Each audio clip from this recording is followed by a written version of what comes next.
Thank you, Chip. That's just what we needed. All right, we're going to stay on schedule this afternoon. After each speaker, we're going to have question and answer. Harriet tells me that she's going to welcome questions and answers throughout her presentation, but we're just very honored here today to have the speaker lineup that we have. And we're going to get started here right away. In fact, it doesn't hurt us to get started just a little earlier. We are going to do more presentations this evening, and actually the board will get recognized again this evening. But I would like to start this afternoon with a lady that I met several years ago, Harriet Hageman. She's an attorney out of Wyoming. Harriet has been with Mountain States Legal, but she is a friend of mine, but she helped us with our Good Neighbor Law seminars, and that's the first time I met Harriet, and just a ball of fire. She's my kind of gal. She grew up on a ranch near Fort Laramie, Wyoming. She currently practices law in Cheyenne. She's licensed to practice law in Wyoming, Nebraska, and Colorado.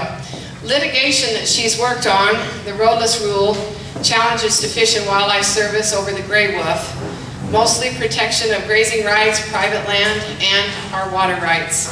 She's the executive director of the Colorado Resource Alliance. She's on the advisory board of the Rocky Mountain Land Use Institute, and as I said, she's board of litigation for the Mountain States Legal Foundation. We are very honored today to have her here.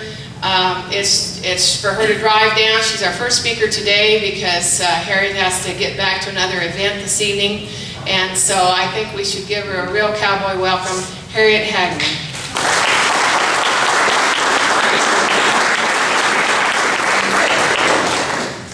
Actually, I'm the one that's honored to be here. I appreciate the invitation. I did meet Kimmy a couple of years ago when we were both speaking at the Good Neighbor Forum in Cheyenne. And at that time, I was fortunate to meet one of her daughters. And then since then, I have become close friends with another daughter of hers, Corey, who is running the Wyoming Conservation Alliance for us this year. And I have been watching with great interest and somewhat of a proprietary interest, I guess you'd say, in seeing her go through law school and seeing how successful she is. She is going to be a fabulous attorney, but probably more importantly, she's going to be an attorney that represents people like you and protects what you do. When Kara Brighton and I started our law firm several years ago, we only had a couple of things that we were pretty interested in doing, and one of them was protecting ranchers and farmers. There are not as many people who work on our side of the aisle, if you will. You've got a lot of people who work for Earth Justice and the Sierra Club and the Wilderness Society, organizations like that, the EPA, Fish and Wildlife Service. What we've had in our industry, and I would consider myself to be in the ag industry, we have simply not had the kind of representation or the attorneys who are willing to go out and fight for what it is that you do. And as I talk to you today about what it is that I do and what it is that I need you to do and what I need you to dedicate some time to doing in the future, I'm going to give you some history about myself, why I ended up here, why I'm before you today, and some of the fights that I see ahead of us that are not just fights that we have to keep fighting, but they are absolutely fights that we have to win. If we are going to continue to protect our resources, protect our ranchers, protect our ability to grow our own food, protect our ability to protect our open space, protect our ability to protect our open spaces, to protect our environment, we truly have to protect agriculture. And that's what I have dedicated my life to. The poet-novelist E.E. Cummings said that private property began the instant that somebody had a mind of his own. John Emmerich, an English historian, said that a people averse to the institution of private property is without the first element of freedom. And according to Milton Friedman, the eminent economist, nobody spends somebody else's money as carefully as he spends his own. Nobody uses somebody else's resources as carefully as he uses his own. So if you want efficiency and effectiveness, if you want knowledge to be properly utilized, you have to do it through the means of private property. And I know that every one of the people in the room today believe in those standards, those truths. And it's why you have done what you do. And listening to the gentleman talk about his family history here, it is important. We have a culture, we have a society where in the United States, one of our successes has been the ability to feed ourselves, the ability to grow our own food, the ability to make sure that we can control our own destiny. And we've done that in large part because we do raise our own food, because of people like you, because we are growing our own crops, our own meat resources. So there's only a few, you only have to look at a few of the worst places on earth to recognize what happens when a society is incapable of feeding itself. An example is Sudan. Sudan has been in the throes of a civil war for going on over 3 decades now. And one of the first things that happened in that country that completely destroyed the economy and completely destroyed their culture and their society and their ability to support themselves was they urbanized. They started moving people off of the land into urban areas. I wouldn't really call them urban areas, I would call them refugee camps.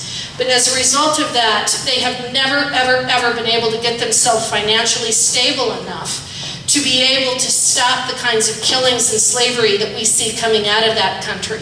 And it really does come back to being able to grow at your own food and support yourself. And what I want to do is, again, tell you a little bit about myself and why I feel that it is so important that we have organizations like this and that we fight for the rights that we do have. I am a 4th generation Wyomingite. I grew up on a ranch near Fort Laramie, Wyoming. My great-grandfather homesteaded in Wyoming in 1879. He came north on a cattle trail from Texas. My parents purchased their first ranch the year before I was born, and I was the 5th of what would eventually become 6 children.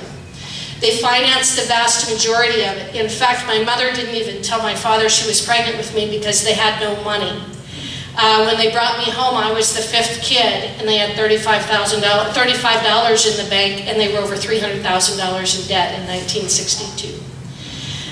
They made the conscious decision to tie themselves to the land, to the community, and to their state. And that ranch has always represented our identity as Wyomingites, as ranchers, and as stewards of the land.